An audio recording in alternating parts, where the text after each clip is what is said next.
jadi yang pertama pada waktu itu emang tidak ada pikiran begitu. Dan saya yakin Ferry juga nggak punya pikiran itu. Belum terinspirasi. Ampun, Bang Mendagri. Belum dapat Jadi yang hilangnya. ada pada pikiran pada waktu itu ini adalah kompetisi ya melawan anak presiden.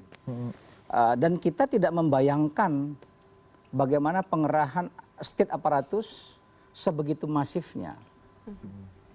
Dan ini menurut saya contoh buruk.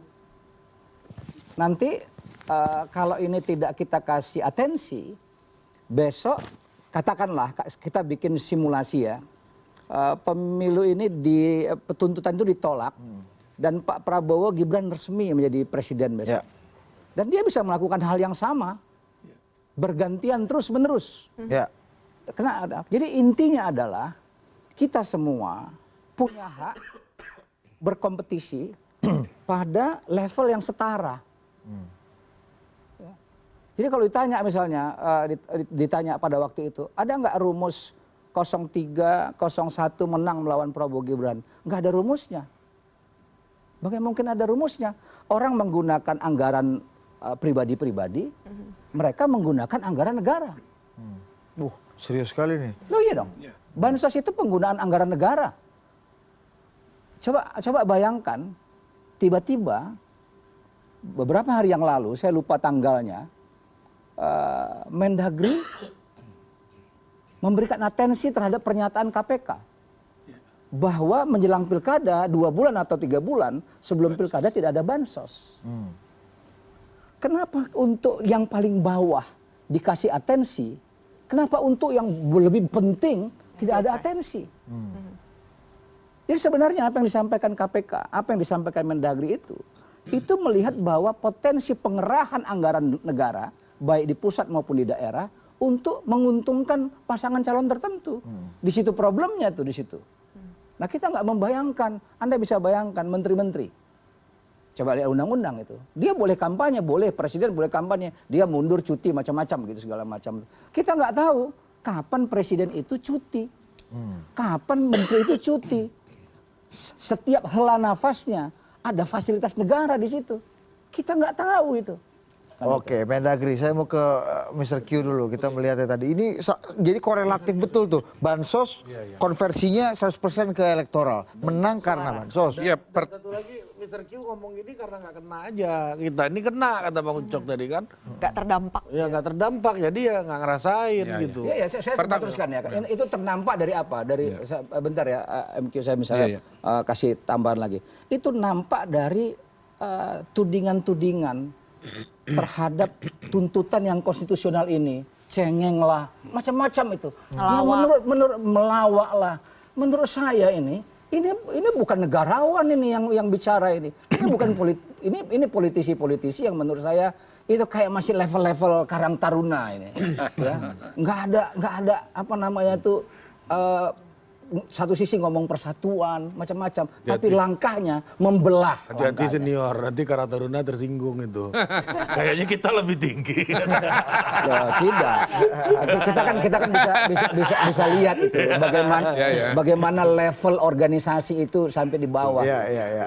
Kita maksudnya saya mengatakan Karang Taruna itu bukan merendahkan mereka, tapi state jangan seperti organisasi yang sedang berproses anak-anak muda yang tumbuh.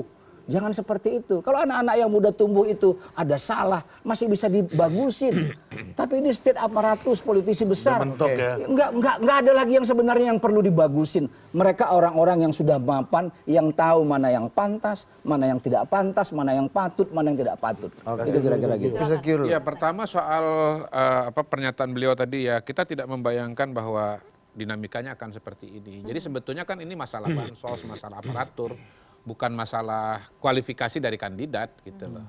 Jadi menurut saya sih dengan cara seperti itu, isu mengenai menggugurkan kandidat atau mendiskualifikasi itu gugur. Itu kalau buat saya ya, kembali kepada pernyataan Pak Mendagri. Nah yang kedua, dana perlindungan sosial itu suatu kebijakan publik yang sudah berlangsung bertahun-tahun, setiap presiden ada, dan ini diputuskan oleh mekanisme negara, oleh eksekutif, oleh legislatif.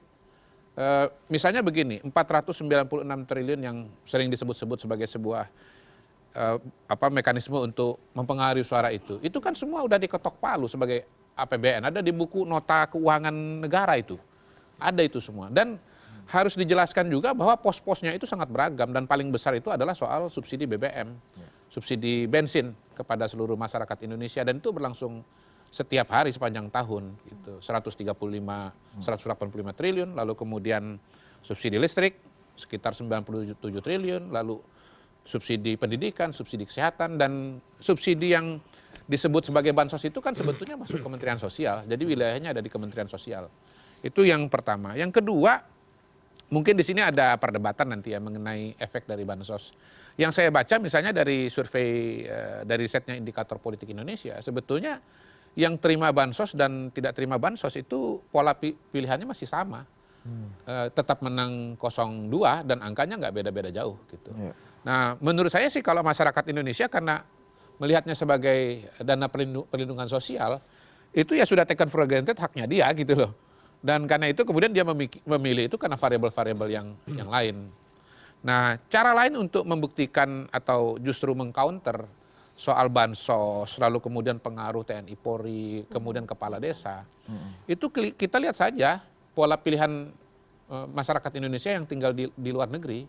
Di sana kan nggak ada bansos, nggak ada TNI, nggak ada Polri, nggak ada kepala desa, ya.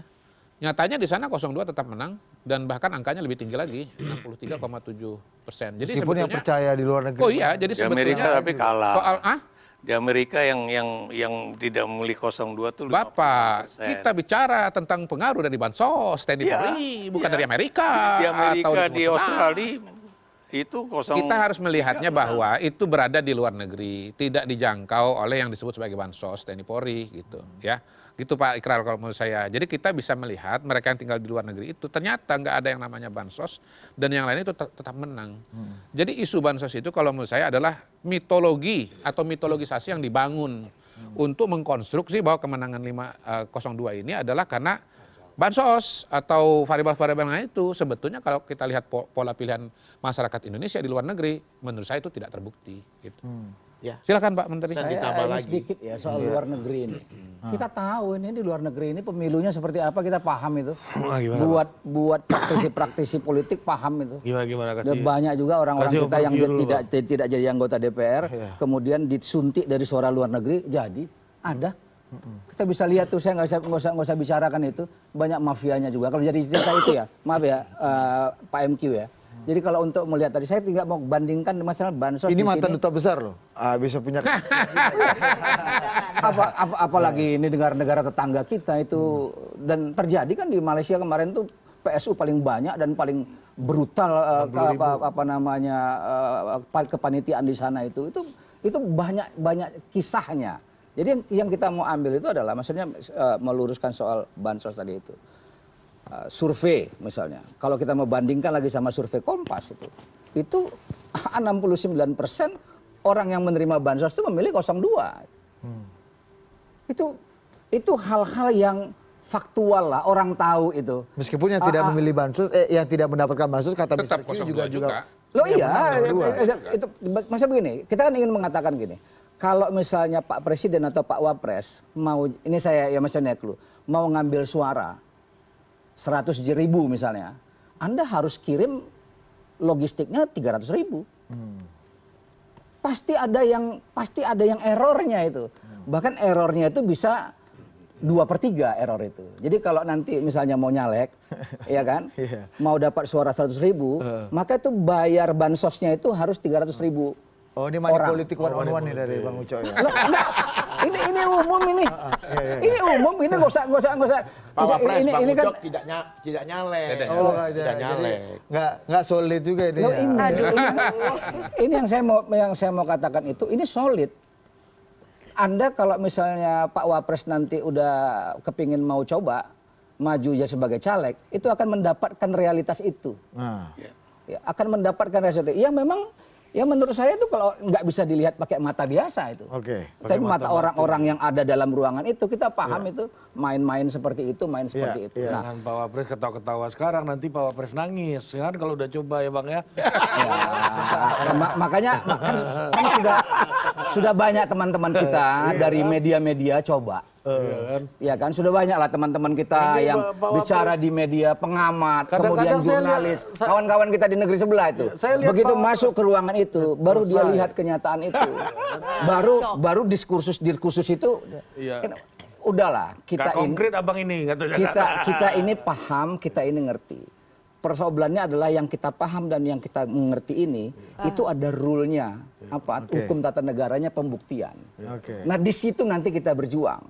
Nah kalau kita sudah tahu bahwa ada kejahatan, tidak bisa kita buktikan dan kejahatan itu tidak bisa dipunishment, ya itu kenyataan nanti itu kenyataannya. Iya. Itu. Tapi kita tahu barang ini ada.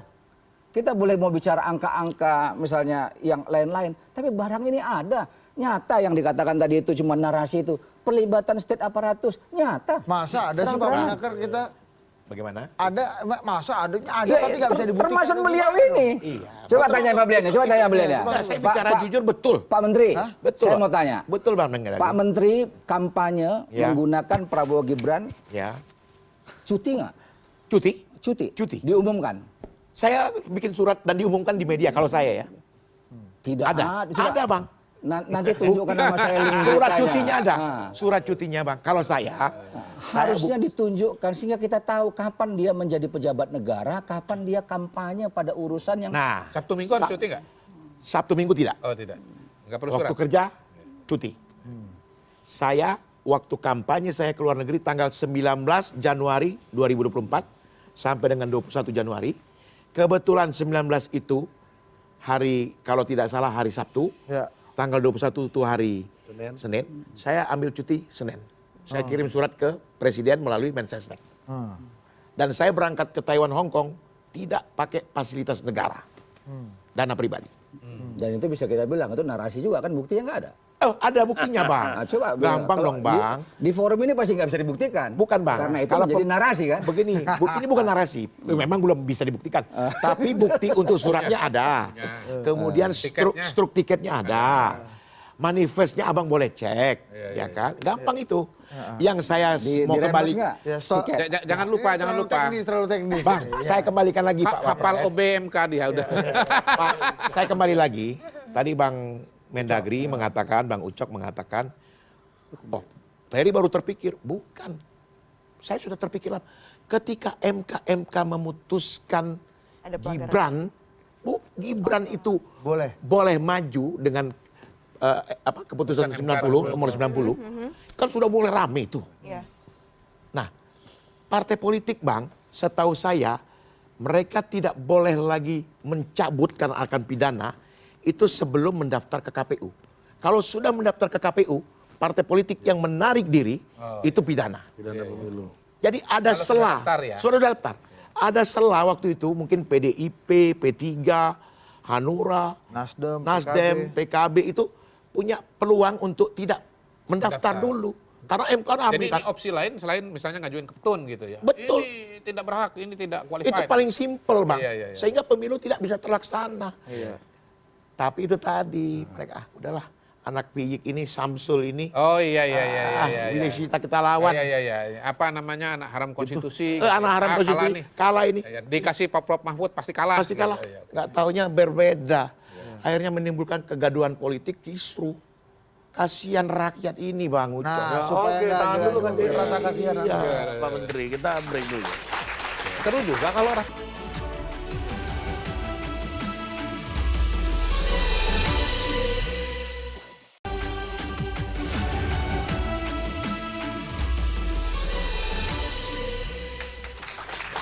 Oke, kembali lagi di rapat kabinet bayangan. Nah, kita ke Pak Menristek ini bicara ini konteksnya langsung aja. Ya, saya langsung aja. PSM, apakah Anda melihat ada terstruktur sistematis dan masif ini Iya. kecurangannya, penggunaan bansosnya tadi? Makanya saya berapa kali, saya udah di acara sini dengan Bung MQ juga ya.